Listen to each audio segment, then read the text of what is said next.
Freedom from the 3D matrix, a new era of responsible happiness and a 4D mindset. A film of documentary and meditation by Seal Josephson. Part 5.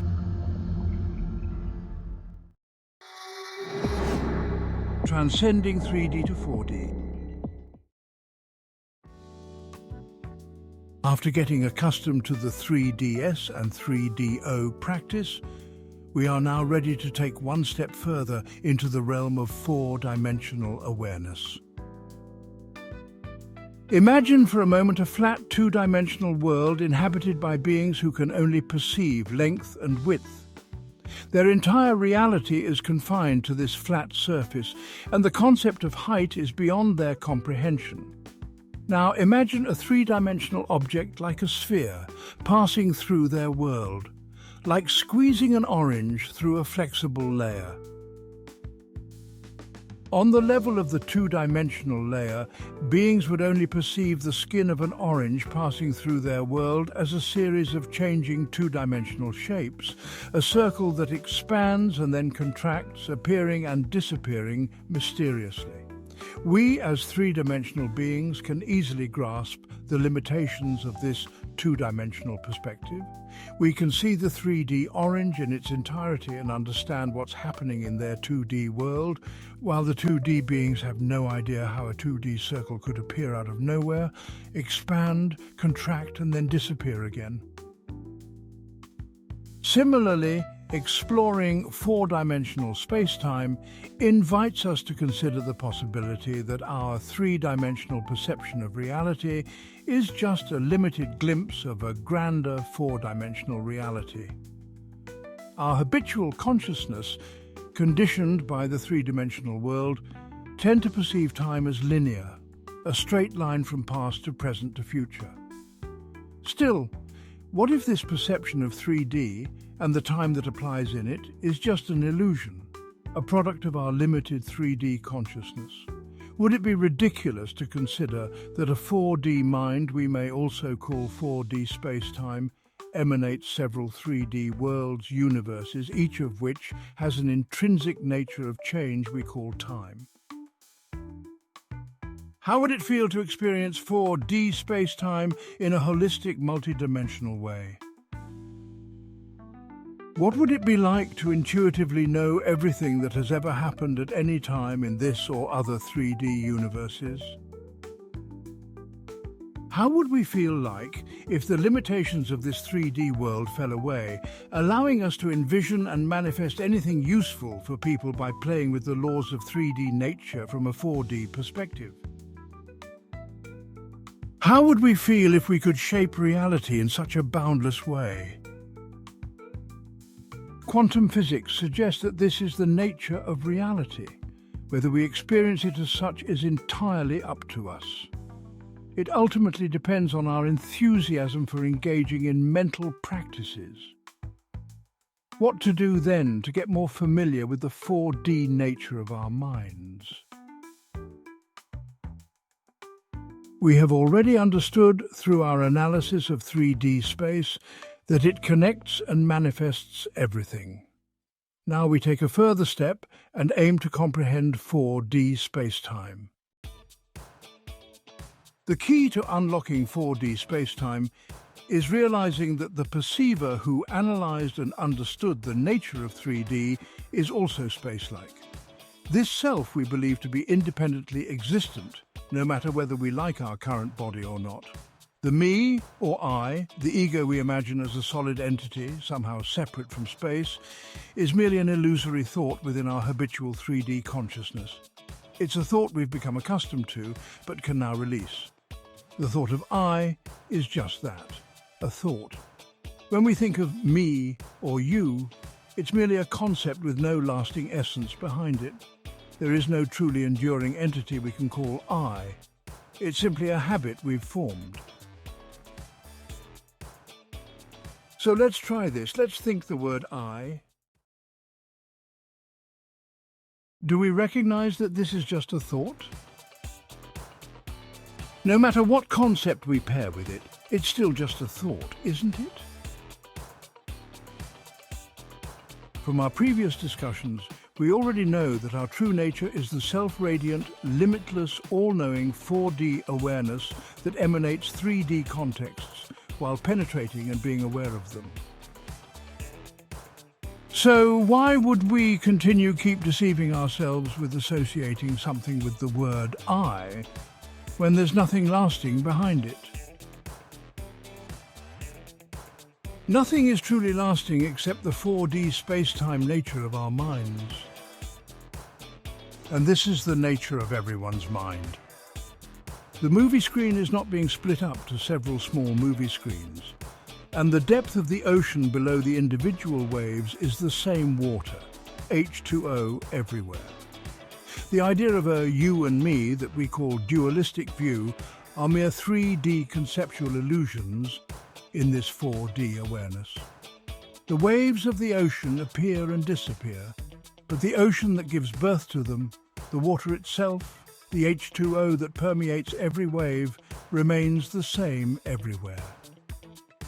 We all have a 4D space-time mind, even as we dream our illusory, seemingly separate 3D dreams. Therefore, when we encounter corporate or leadership trainers or gurus, those money makers from the so-called self-improvement business who display self-importance, boast about their own imagined realizations, and focus on promoting individualism, they are easy to see through. If they become agitated, angry, aggressive, or even furious when criticized, it's a clear sign that they are still operating within a 3D dualistic mindset. They take the 3D world and their imagined ego seriously instead of resting in the all-penetrating 4D awareness. Therefore, it's important to understand their teachings in the proper context. These teachings focused on self-development, self-confidence, or methods to achieve a perfected self, a super self, a higher self, a godly self, a so-called quantum self, or any other kind of self, may be relevant in certain phases of our development. However, they are ultimately rooted in a 3D dualistic perspective. They have absolutely no relevance for those of us applying the 4D perspective, as they represent a limited dualistic approach. This is because, from a 4D perspective, me and you are simply different sides of the same coin. 4D space-time is that coin emanating and penetrating everything in 3D. In its 4D essence, there is no separation, no duality. This 4D awareness enfolds limitless intuition, boundless joy, and spontaneous, compassionate action. And most importantly, our minds share this same 4D nature. Even our 3D-related electromagnetic fields constantly merge, intermingle, and codependently influence each other. The idea of a separate self is an illusion, just a rootless thought. Furthermore, philosophies that encourage obedience to such a higher individual, or a so-called the highest being, fall into the same category. In the spirit of free speech, we may express our opinion that these three-dimensional approaches, centered around an imaginary self, lose their significance when viewed from a 4D perspective. They cannot guide us toward the liberated mind that constantly experiences non-dual 4D awareness, day or night. At the same time, to avoid shocking their obedient souls too much, let us phrase it more diplomatically. These self-improvement teachings, as well as their counterparts, the self-denial or obedience teachings, can be somewhat useful for those still operating from a 3D mindset, as they provide a sense of peace or stability for them. If someone believes in Santa Claus, thinks that Santa crafted them in his own image like Pinocchio, believes that Santa has nothing else to do than to watch their particular life out of 7 billion people. Not to mention the billions of beings across countless universes, with a big telescope from the moon, and uses a wand to guide their lives and circumstances, and needs Santa to tell them what to do. That's their own business. We live in a secular society with freedom of religion and freedom of speech, so it is their right to believe, say and spread any nonsense what they want. Similarly, we are free to do the same. The reasoning that we should continue doing something simply because we have done it for 1,000 years, without questioning its validity, overlooks two key factors. First, our collective intelligence has evolved, reaching a level we had not previously attained. Second, we have been suppressed for thousands of years by false or incomplete teachings. So, regardless of how positive these teachings may be, they will never lead people to the non-dual, liberated state of mind. Not to mention the state of an enlightened mind that can play with the laws of 3D nature as easily as children play in a sandbox. Therefore, it is high time for a paradigm shift to a better, more smarter approach. Instead of just doing things better, we should start doing better things. Instead of promoting suffering and death, we should celebrate life, freedom, and responsible happiness. One day everyone must grow up and take responsibility for their own life. So, anyway, it's okay. If this is someone's current level of development, it's okay. Everyone progresses through development stages. We've all taken these steps ourselves in our lives and couldn't have reached our current understanding of the 3D world's nature without first grasping its developmental stages. Nevertheless, while we wish all the best and continued growth for those with a dualistic 3D-related self-denial or self-development mindset, we now take our own step toward understanding the non-dual nature of 4D space-time. The only reason we need to raise our voices is when the Santa they believe in becomes a role model for criminal behavior, incites them to kill, or provides a handbook for criminality. We must also speak out when these beliefs lead to closed cults that encourage people to hand over their money, suppress or mutilate women, or engage in holy wars to spread their doctrines, whether by the sword or through the wombs of their women. If 3D dualism is what we like and feel comfortable with, let us at least choose a positive dualism. Prioritizing women's rights and ensuring their complete freedom is non-negotiable in civilized societies. And those who haven't yet embraced this civilized mindset, they should learn to do so. Now let us imagine the IQ of people in the ancient desert. As we know, they were barely literate. What did they know about quantum physics, the nature of reality, the common fields of consciousness, or the universe's true nature? What did they understand about how vectors and polarities of energy create causality and how their actions toward others inevitably return to them? What did they know about the space-like structure of the atom? Almost nothing. The best they could teach was to be loving, compassionate, and refrain from killing even their enemies. The worst was spreading the idea that one must be angry or furious about everything to prove their manhood, treating women like slaves, beheading their enemies with their own hands, and enshrining in their law books the exact size of the knife to use against those who didn't believe the nonsense. Luckily, our current modern era has long surpassed barbarism. Therefore, old, outdated concepts or habits of suppression and the desire for dominance have no place in the structure of this positive new era. It's not about pushing forward our own millennia-old unintelligent habits, but about helping others so that we can learn from them and together create a society of brilliance.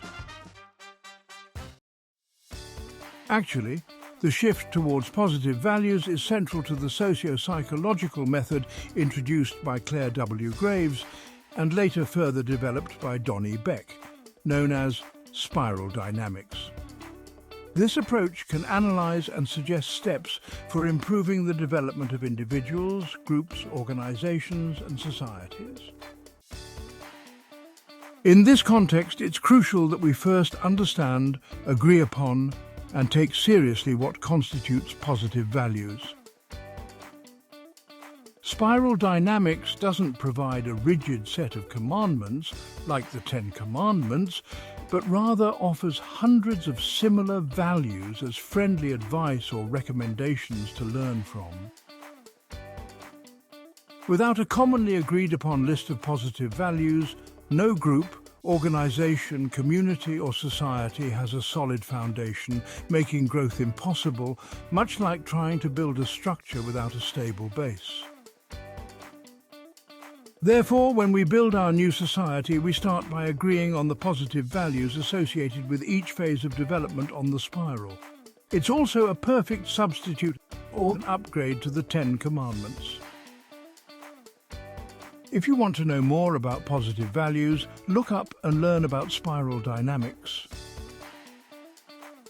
Additionally, spiral dynamics suggests not just aiming to ascend the ladder of development, but also focusing on clarifying and transforming the darker aspects of values into their brighter counterparts at the level we are currently at.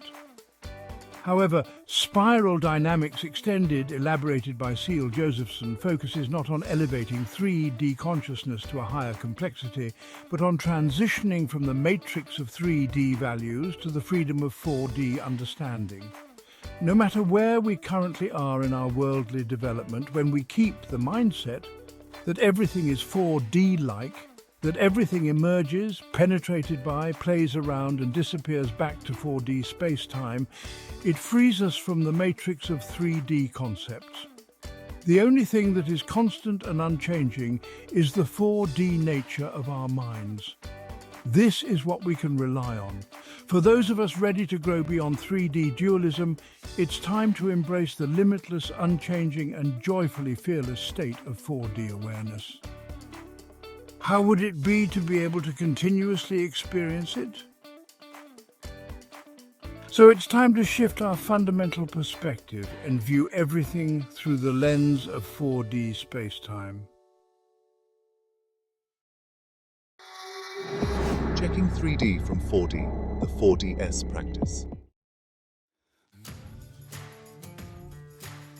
So far, we have explored the workings of the 3D world and gained an intellectual glimpse into the 4D nature of everything, specifically the 4D nature of the mind. Assuming we have practiced both 3DS and 3DO for a year, we are now ready to learn a new practice. In this, we are checking or sampling the nature of 3D appearances from the perspective of four-dimensional spacetime.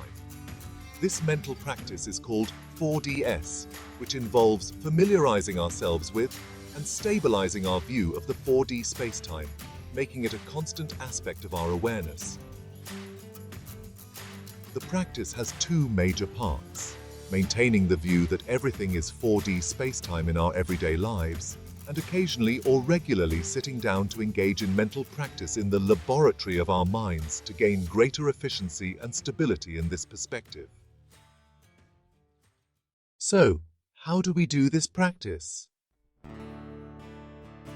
We sit down, don't do anything special, just straighten our backs if possible, and we let our thoughts and feelings go by.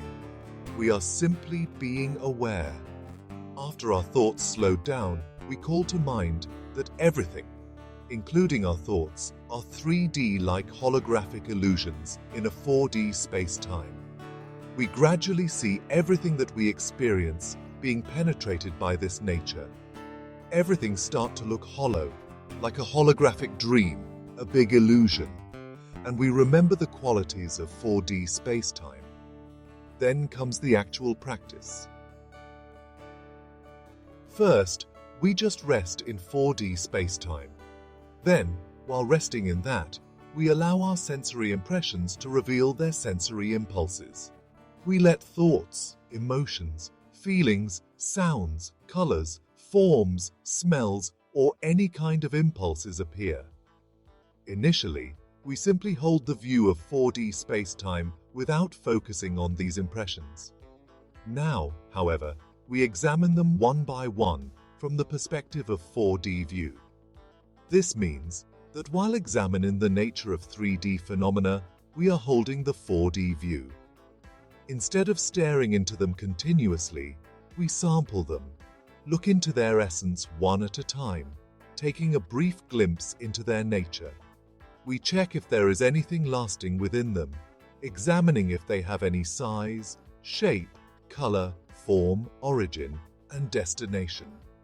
By maintaining the 4D view, we will immediately recognize their inherent 4D nature, even if they appear as 3D illusions. After taking a glimpse into their void nature in the laboratory of our minds, we simply let them go. We repeat this process with any type of impression as long as we like, and sometimes we just simply let this process spontaneously happen by itself, without control or a controller. Thoughts may arise, emotions may surface, and sensations may come and go, yet we observe them all, no matter good or bad, but simply recognizing their space-like nature. Just as clouds passing through the vast expanse of the sky, regardless of whether they are black or white, don't disturb the sky's true nature or the sun that shines behind them. These experiences do not alter the fundamental essence of the mind. Occasionally, we may innerly ask, what is actually happening here? Where is the experiencer or observer of these impressions? Does it have any lasting essence? We examine the illusion of the I and determine if it holds any enduring nature. Nevertheless, intellect differs from practice and experience. Therefore, let us hear from Seal about how this exercise manifests in real life. 4DS in practice. So then what is left? There are 2 more mental practices left. In order to step to the next stage, to the practice called 4DS, you need to understand one thing. So there's a 3D object, right? It's an image. But if you take it apart, we have a 2-dimensional paper, right? It's a 2-dimensional paper. We can have any amounts of 2-dimensional papers in our 3-dimensional world. We can create 2-dimensional local words, as it's called in quantum physics, in any amounts. We just take a letterhead paper, draw something on it, and that's a 2-dimensional context, a 2D world. So from 3D, we manifest any amount of 2D worlds. In the same way, like we have created a 2-dimensional, let's say, object, or 2-dimensional word from a 3D object. The same way, the 4-dimensional awareness of our own mind emanates 3-dimensional worlds. The reason why quantum physics says we emanate constantly our own universes is that we have the ability to do so. And this ability is our own 4D space-time-like mind, the nature of our mind, which is 4D-like. But because it emanates 3-dimensional words in any amounts it wants, and all these 3-dimensional worlds move constantly. This movement we call time. So, because it creates spaces, 3-dimensional spaces, in which there is movement, so time applies, it creates as many space and time contexts as much as it wants. Therefore, this 4-dimensional awareness of mind is called 4-dimensional space-time. It's very easy to remember. But we don't have to repeat that too much. We just remember it's 4D-like. So it creates spontaneously the 3D worlds. To be able to get used to recognizing how it is being done, how 4-dimensional awareness emanates things, or lets things emanate, because four-dimensional space is continuously pregnant, we may say. So things, appearances bubble up from it, 3D worlds bubble up from it. So to get used to how it is being done, or how it happens by itself, we do this 4DS practice. And what does it consist of? We take a look at the three-dimensional objects and our thoughts about them, and check whether there is any lasting essence in them. Is there anything lasting? Is there anything solid in them? What's their essence that stays there forever, let's say, because there's something. If something appears, changes, and then dissolves, it's not lasting. Our bodies are not lasting, but our minds are. This means that we can have several lives. When our body dissolves, our 4D mind is still there. Then it attaches to a 3D world when a man and a woman are mating, and that's the way love goes. And suddenly we arrive to a place which is quite clean and nice, and we are shouting, and we are born. And this whole thing starts again, based on our habitual tendencies, what we build up with our brains and habitual consciousness. So that's why we work with 3DS and 3DO to break this and to restructure it and to cleanse it, let's say like that. To have this mental tendency, what we carry from one life to another, bring us to a better place. Okay, but coming back to the 4DS, what we do here is checking the 3D appearance, inside and outside. Whatever perception we have about things, colors, and any kind of perceptual objects, let's say, taste, touch, sounds, colors, and smell.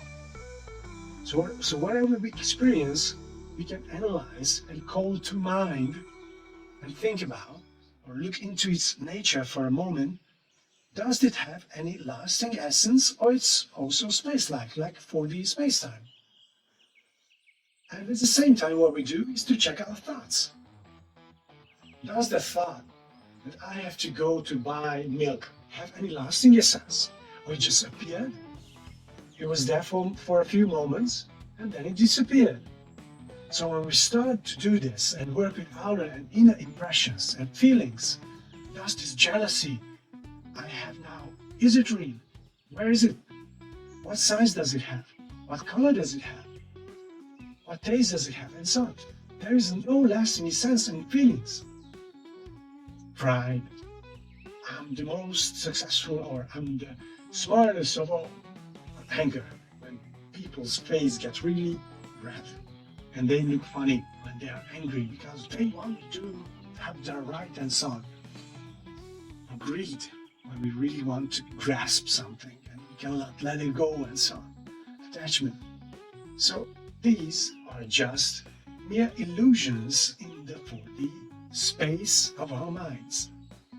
So when we examine them, inner impressions, whatever bubbles up, other things what we experience, then after a while we recognize that there is an awareness that examines them, samples them, checks them whether they have a lasting essence or not. Sometimes this awareness becomes more penetrating than the objects, let's say the mental objects we are checking. Because what matters is the 4D space-time-like mind, which is aware and checks the pictures which appear inside the movie screen. But it's not the pictures that matter, but the movie screen itself. So sometimes we get the awareness, wow, what's happening? Where is this awareness which is checking whether these 3D impressions, inner, outer, have lasting essence or not? And this is what matters. To recognize that there is no essence of any kind in the 3D appearance. No matter it's a thought, it's a feeling, it's an outer object, or whatever perception, these are mere holographic illusions of our own minds. Our 4D mind plays out the pictures as 3D illusions for us. So then, what becomes more important is the 4D awareness. So we try to hold this 4D awareness when it's there, but not too much, because holding is also an intention, which is a 3-dimensional movement. So we try to avoid this kind of action or intention to hold something. Just let it go when it happens. Whether it's there, it's good. Whether it's not, it's okay. We just do this practice. So let's do it together for a tiny bit.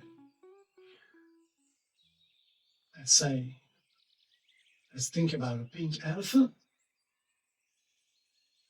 Does this thought of the pink elephant have any lasting essence?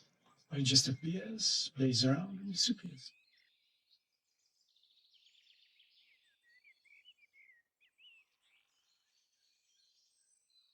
Okay, let's take another thing. Let's take feeling. Let's take greed. What is it like? Does it have any lasting essence? No, because it comes and goes. So is it real? No. How about the thought of an I? That I exist. We already know from 3DS and 3DO that the matter, what we consider to be real and realistic and graspable, is made out of energy. Energy threads add up to quarks. Quarks add up to protons and neutrons. Light particles, photons, transform to electrons. They form an atom, and then molecules, and then the 3-dimensional illusion what we experience. So then, how about the thought of an I? So if we are not our bodies, because it does not have any lasting essence, what are we? Is there anything what we may call ourselves? So how about the thought of an I? So an I. Okay, well, where is it? Is it in the atoms? No, because they change all the time. They appear in space, they disappear in space, and that was it. So if we're not the bodies, then what are we? Are we the energies? No. The so-called soul? No. Because they appear in space as well, like energies. And these energetical tendencies move in space, let's say. Morphogenetic fields and common fields of consciousness, and you can call them whatever, but these are what we call energy vibrations, energy fields. But these energy fields emerge from space. So they are not lasting. They appear in a 3D context, and then it naturally involves change. So our 4D mind emanates 3D worlds, and in this 3D world, energy appears. Of course, the change refers on that as well. So it's not lasting. Well, what's lasting, what's really timelessly there, is the 4D space-time nature of our minds. So understanding that, wow, I don't exist really. It's just 4D awareness that emanates these holographic illusions, like energy fields and matter-like experiences and so on. It's a reliving thing. Why? Because 4D space cannot be destroyed. 4D space is everlasting because it's out of the time context, out of the context of time. So we become fearless. We cannot be destroyed. Our real nature cannot be destroyed. That's the 4D awareness. And it's all-knowing because awareness can recognize anything, anywhere, in any 3D world. So the 4D space-time awareness can just check wherever in this 3D context and know instantly what's happening there. It's called intuition. So this is how we practice this 4DS practice. We just sit. We don't close our eyes. We don't need to. We don't need to do any kind of magic with our hands or legs. Just think about. Let things appear. We just watch them. And we just let them go. Or sometimes we take a look, take a sample. Does it have a real meaning? Does that have a real meaning?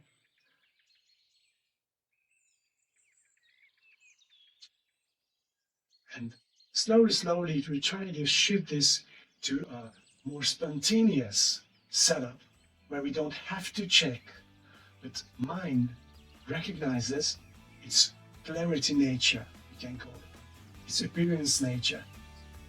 For the space-time awareness is just aware of whatever appears, its appearance nature, because it's also a part of 4D, because 4D interpenetrates 3D, is not an outer context from 4D. It's its child, let's say.